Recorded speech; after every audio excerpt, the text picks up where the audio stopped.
तो आइए हम लोग पीटी 365 इकोनॉमी के सीरीज़ को आज कंटिन्यू करते हैं। तो लास्ट कुछ वीडियोज में जैसा कि आपको पता है हमने physical policy, monetary policy, external sector, financial market etcetera इन सारे टॉपिक्स को कवर किया था। तो आज जैसा कि आप लोग स्क्रीन पर देख पा रहे हैं कि आज का टॉपिक है एग्रीकल्चर। तो एग्रीकल्चर से रिलेटेड जो भी रिफॉर्म हुए, एग्रीकल्चर का क्या जीडीपी में कंट्रीब्यूशन है, लाइवलीहुड में क्या कंट्रीब्यूशन है, एग्रीकल्चर मार्केट्स का क्या है, फिर उसका फूड शॉर्टेज या फूड क्राइसिस से क्या रिलेशन है। इस तरह हम लोग एग्रीकल्चर से रिलेटेड डिफरेंट इकोनॉमिक एस्पेक्ट देखने का इसमें प्रयास करेंगे।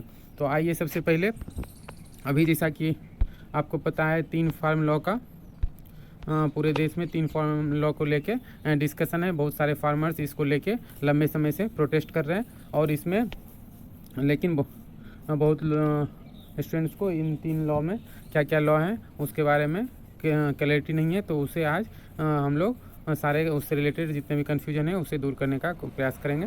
तो पहला है क्या है, फर्स्ट हम लोग देखते हैं the farmers produce trade and commerce promotion and facilitation act 2020 और सेकेंड है the farmers empowerment and protection agreement on price assurance and farm service act 2020 और थर्ड जो है एसेंशियल कमोडिटीज अमेंडमेंट एक्ट 2020 है। तो इस तरह हम लोगों ने अभी 3 जो रिसेंट एक्ट पास हुए हैं जिसको लेके इतनी ज़्यादा कंट्रोवर्सी है, उस तीनों को के कौन कौन से एक्ट हैं उनके नाम को देखा। अब एग्रीकल्चर अनक्वेश्चनेबली बताया गया है कि ये इंडिया के लाइवलीहुड में one of the major contribution है। यहाँ डायरेक्टली रूरल इंडिया के household 70% household directly इस एग्रीकल्चर पे डिपेंड है। अगर इनडायरेक्टली ऐड कर लिया जाए तो ये आंकड़ा 90% प्लस हो सकता है।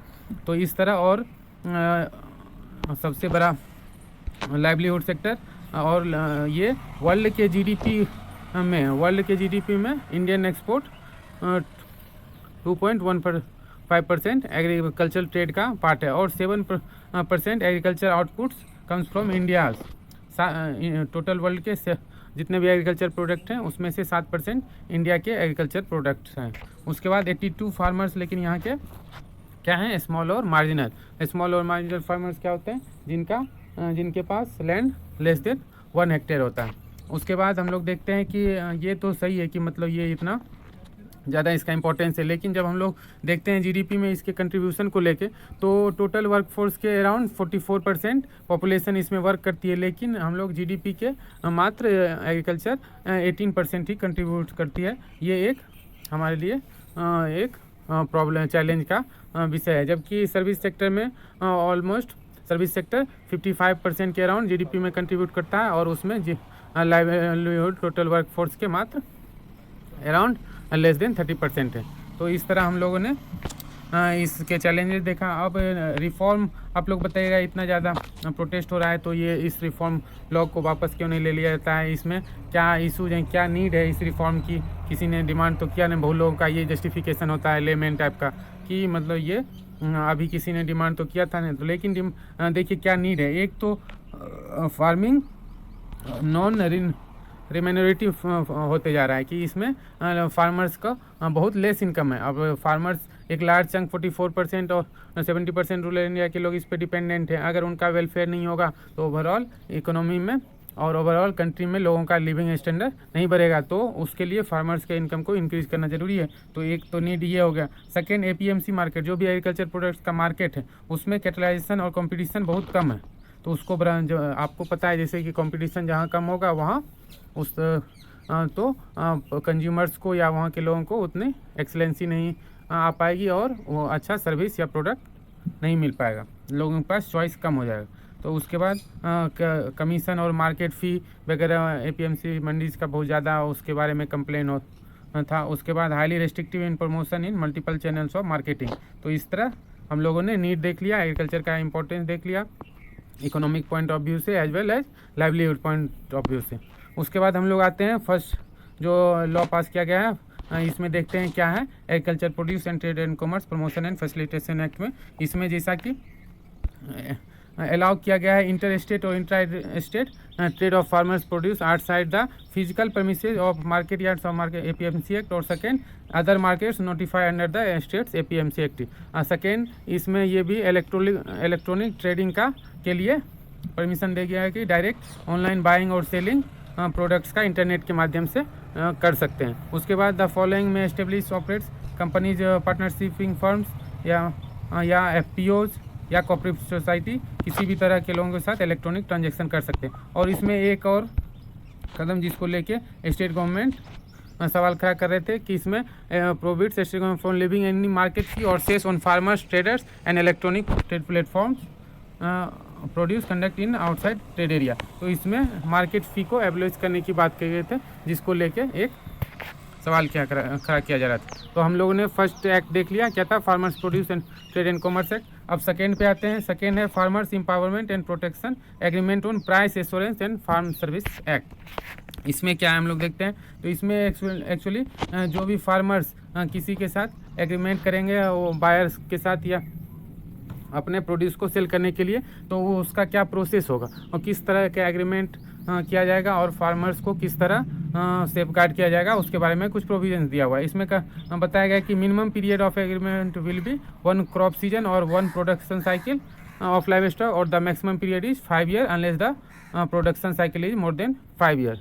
तो इस तरह मिनिमम और मैक्सिमम टाइम पीरियड इसमें फिक्स किया गया। और प्राइसिंग ऑफ फार्मिंग प्रोड्यूस किस तरह किया जाएगा वो इसमें बताया गया है कि इसमें प्राइस जो है वो जो भी प्राइस दोनों सेलर और बायर के बीच में फिक्स किया जाएगा वो मेंशन होगा एग्रीमेंट में। उसके बाद एक डिस्प्यूट सेटलमेंट के लिए एक बोर्ड ऑफ रेजोल्यूशन एस्टेब्लिश करने की बात की गई है कि कोई भी एपलेट अथॉरिटी एक एस्टेब्लिश किया जाएगा बोर्ड का, जिसमें जो भी डिस्प्यूट आएगा प्राइसिंग मैकेनिज्म से रिलेटेड वो इसमें सॉर्ट आउट किया जाएगा। इसमें इसको जब भी अप्लाई किया जा सके उसके 30 days of the recipient of application इसे डिस्पोज करने का टाइम लिमिट फिक्स किया गया है। No action can be against the agriculture land farmers for recovery of any dues. इसमें फार्मर्स के सेफ्टी के लिए ये लॉ में एक्ट में ये प्रोविज़न किया गया है कि किसी भी ड्यूज के लिए फार्मर्स के लैंड को एक्वायर या रिकवरी ड्यूज के रिकवरी के लिए फार्मर्स के लैंड को नहीं लिया जाएगा। जिस तरह पहले ज़मींदारी सिस्टम में या ब्रिटिशर्स के टाइम में ड्यूज नहीं लगान नहीं भरने पे या कोई भी ड्यूज नहीं क्लियर करने पे किसानों से उनकी ज़मीन लेके उन्हें मजदूर बनाया जाने लगा था। तो उस तरह की सिचुएशन फिर से दोबारा ना आ जाए, उससे बचने के लिए इसमें ये प्रोविज़न बहुत ही मायने रखता है, इम्पोर्टेंट है।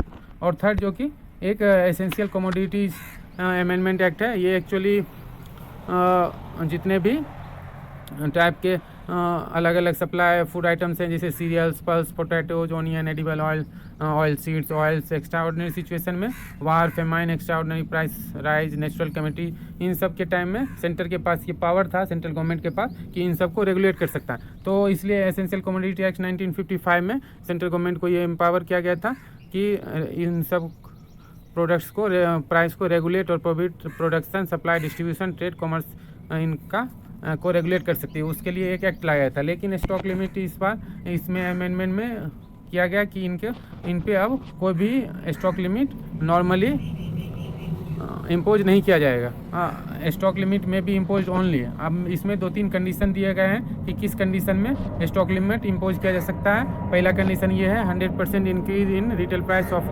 Horticulture produce.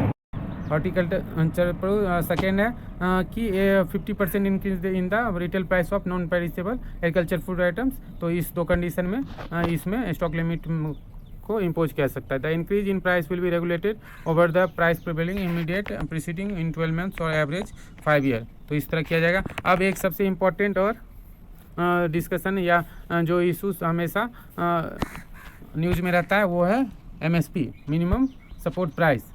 तो ये एक्चुअली एक कमेटी है, commission on for agriculture cost and price, जो कि एक इंडिपेंडेंट बॉडी है मिनिस्ट्री ऑफ एग्रीकल्चर के अंडर में।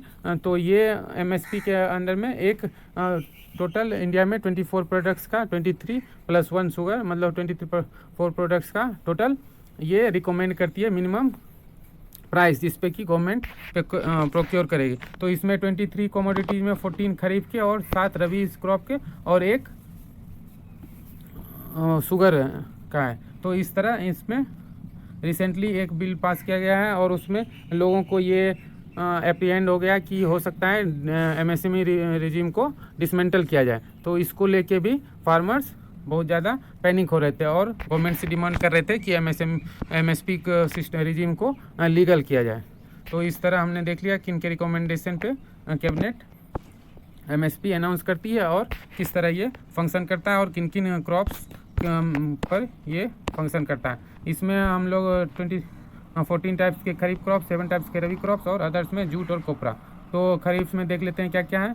पैडी, ज्वार, बाजरा, मेज, रागी, मूंग, उड़द, इस तरह ग्राउंडनट्स। और रबी में व्हीट, बार्ली, ग्राम, मसूर, रिपेस, सनफ्लावर, ये सब है। अब यहाँ पे आपने स्वामीनाथन कमेटी की रिपोर्ट जब आई थी उस टाइम 2-3 टाइप के प्राइसिंग मैकेनिज्म का टर्म सुना होगा, A2 प्राइस, C2 प्राइस।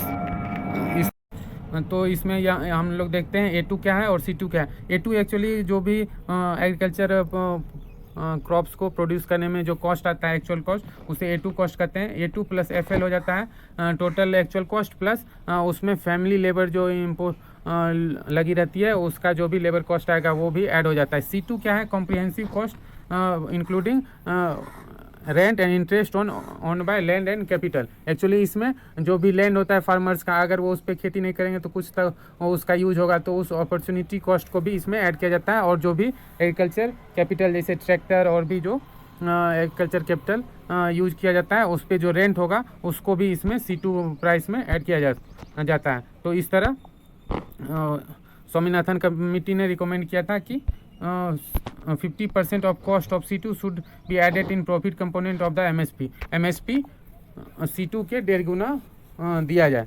तो इसमें बाद में गवर्नमेंट ने A2 प्लस FL पे अनाउंस किया था MSP। तो उसके बाद और कुछ यहाँ पर एग्रीकल्चर से रिलेटेड स्कीम से price support scheme, market intervention scheme, price stabilization scheme, इस तरह स्कीम। फिर PM आशा एक अम्ब्रेला स्कीम है जिसके तहत प्रधानमंत्री अन्नदाता आय संरक्षण अभियान लॉन्च किया गया था। अन्नदाता जैसा कि आपको पता है फार्मर्स को हमारे देश में अन्नदाता के नाम से भी जाना जा सकता है। उनके आय संरक्षण के लिए ये सब scheme, price support system, price deficiency payment system, ये सब लॉन्च किया गया था जिसका अल्टीमेट एम फार्मर्स के इनकम को 2022 तक डबल करना था। तो इस तरह हम लोग इसमें यहाँ पे एक और वन धन विकास कार्यक्रम देखते हैं जो कि 2018 में लॉन्च किया गया था। ये ट्राइफेड इसकी नोडल एजेंसी है। तो इस तरह हमने एग्रीकल्चर से रिलेटेड तीनों एक्ट और MSP रिजीम के बारे में जाना। अब यहाँ पे हम लोग electronic national agriculture market e-NAM के बारे में देखते हैं। ई-नाम एक्चुअली अभी लॉकडाउन में इसमें 65% का राइज देखा गया। जैसा कि जितने भी ऑनलाइन से रिलेटेड सर्विस थे सब लॉकडाउन में सब घर के अंदर बंद थे, तो ज़्यादातर ऑनलाइन ही सारा ट्रांजैक्शन हो रहा था, तो ऑब्वियस था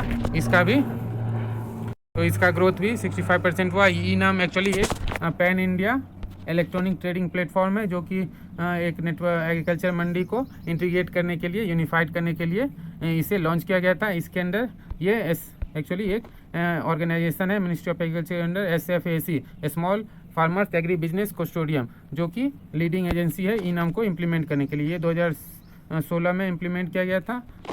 तो स्टार्टिंग में बहुत सारे स्टेट के APMC में मंडी इसमें ऐड नहीं हो रहे थे, लेकिन अभी इसमें ऑलमोस्ट सब लोग ऐड होने की कोशिश कर रहे हैं। और ये एक ट्रेडिंग मॉड्यूल है जिसमें FPO, farmer produce organisation, individuals और warehouse based trading module और स्टेटिक मॉड्यूल, हर टाइप के मॉड्यूल का यूज करके ट्रेड किया जा सकता है। इसमें एक किसान मंडी न्यूज़ में बीच में आया था जो कि नाफेड से रिलेटेड है। इसको हब एंड स्पोक मॉडल पे ऑपरेट किया जा सकता है। अभी आप रिसेंट में जितने भी एग्रीकल्चर से रिलेटेड एक्ट या अमेंडमेंट या कोई भी स्कीम देखेंगे उसमें FPO जरूर मेंशन होता है। तो प्रेजेंट गवर्नमेंट FPO को, फार्मर प्रोड्यूसर ऑर्गेनाइजेशन को, बहुत ही ज़्यादा धूमधाम तरीके से इसे प्रचारित और प्रमोट कर रही है। तो एक्चुअली देखते हैं FPO है क्या। ये एक्चुअली एक लीगल एंटिटी है जो कि primary producer, farmers, milk producer, fisherman, weavers, rural artisan, craftsman, इन सब के ग्रुप का एक ग्रुप फॉर्म करने की बात कही गई। इसमें मिनिमम एलिजिबिलिटी क्या है? मिनिमम फार्मर्स मेंबर साइज इसमें 300 प्लेन एरिया में होने चाहिए और नॉर्थ ईस्ट एरिया में ये 100 हो सकते हैं। तो इस तरह हम लोगों ने देख लिया कि मिनिमम क्या इनका स्ट्रेंथ होना चाहिए। और करेंटली इंडिया में 5000 FPO फंक्शनल है। तो ये FPO अभी गवर्नमेंट का टारगेट है देश के लगभग सारे ब्लॉक्स में FPO एस्टेब्लिश किया जाए। इंडिया में अराउंड 8000 ब्लॉक्स है और हम लोग 5000 एक्चुअली फंक्शनल FPO एस्टेब्लिश हो सका है। अब हम लोग अपने लक्ष्य के बहुत ही करीब हैं।